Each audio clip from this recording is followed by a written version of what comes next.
रहिए। एक और अहम खबर हम बता दें, मध्य प्रदेश में नियमितीकरण की मांग कर रहे अतिथि शिक्षकों को मंत्री इमरती देवी का साथ मिला है। धरना दे रहे अतिथि शिक्षकों से मिलकर मंत्री इमरती देवी ने ज्ञापन लिया। उन्होंने कहा, अतिथि शिक्षकों की लड़ाई अब वो लड़ेंगे। सीएम और आला कमान से बात करने की बात भी कही। मंत्री इमरती देवी के बयान के बाद अतिथि शिक्षकों ने कहा, आश्वासन नहीं, उन्हें 3 दिन में नियमितीकरण का आदेश चाहिए, नहीं तो उपचुनाव जो विधानसभा क्षेत्र हैं वहां पर बीजेपी के विरोध में प्रदर्शन किया जाएगा।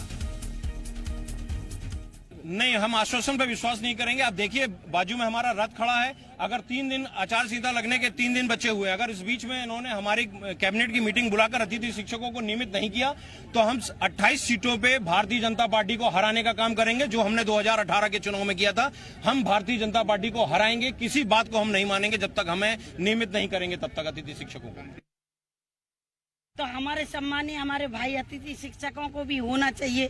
इसके लिए मैं आई हूँ और इनसे यही निवेदन करना चाहती हूँ कि आप घर बैठो, आपकी लड़ाई इमरती देवी लड़ेगी, सम्मानीय मुख्यमंत्री जी ने जाएगी, ज्योतिराज सिंधिया ने जाएगी, और जितने जल्दी काम हो सकेगा इनका काम में।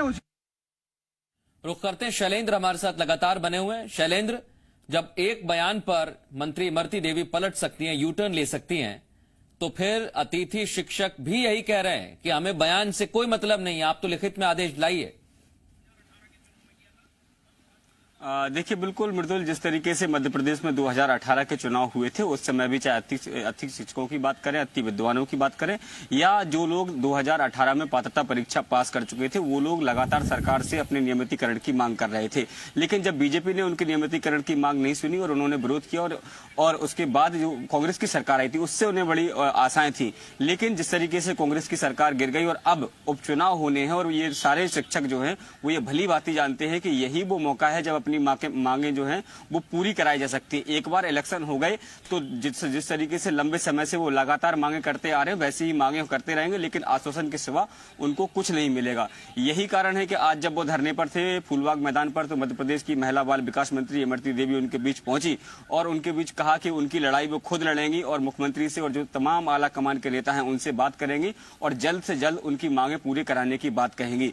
लेकिन ये जो आश्वासन है उसको लेकर जो अतिथि शिक्षक संघ है वो मानने को तैयार नहीं है। उन्होंने कहा कि 3 दिन का अल्टीमेटम है सरकार के पास, यदि वो मान जाते हैं तब तो ठीक है, नहीं तो 3 दिन बाद हर विधानसभा क्षेत्र में अतिथि शिक्षकों जो हैं वो एक रथ यात्रा निकालेंगे और उसके माध्यम से वो बताएंगे किस तरीके से बीजेपी ने उनके साथ जो वादा खिलाफी की है। हालांकि इस दौरान इमरती देवी ने एक बात जरूर कही कि जो वचन पत्र की बात कर रहे हैं, जिन वचन पत्र में इनको नियमित करने की बात थी, वो कांग्रेस का वचन पत्र था, बीजेपी का वचन पत्र नहीं था। बीजेपी ये चाहती है कि उनको नियमित किया जाए, लेकिन इसके बाद ये सवाल ये भी हुआ कि आप 6 महीने से दोबारा से अब बीजेपी की सरकार में हैं, तब बीजेपी ने क्यों इस तरफ कोई ध्यान नहीं दिया? क्यों उनका जो संगठन है वो लगातार मुख्यमंत्री से आश्वासन देने की बात कर रहा है, उनसे मिलने की बात कर रहा है, लेकिन अतिथि शिक्षकों से न तो मुख्यमंत्री सीधे मिल रहे हैं, न स्कूल शिक्षा मंत्री सीधे तौर पर कोई उनको तवज्जो दे रहे हैं।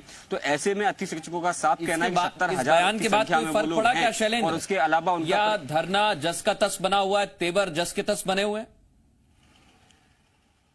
देखिए, बयान के बाद भी उनका जो गुस्सा है वो शांत नहीं हो रहा। उनका साफ तौर पर कहना है कि आश्वासन नहीं चाहिए, उनको काम चाहिए। 3 दिन का उन्होंने खुद जो इमरती देवी है उनको ज्ञापन सौंपा है, उसमें उन्होंने अल्टीमेटम दिया है और कहा है कि 3 दिन के अंदर अगर आश्वासन नहीं, मतलब जो उनका आदेश जो है वो यदि लागू नहीं होता है तो निश्चित तौर पर वो आने वाले समय में जो 28 विधानसभा क्षेत्रों में जो चुनाव होने हैं वहां पर अतिथि शिक्षक जो है वो बीजेपी का खुलकर विरोध भी करेंगे। जी, बहुत शुक्रिया शैलेंद्र तमाम बातचीत के लिए।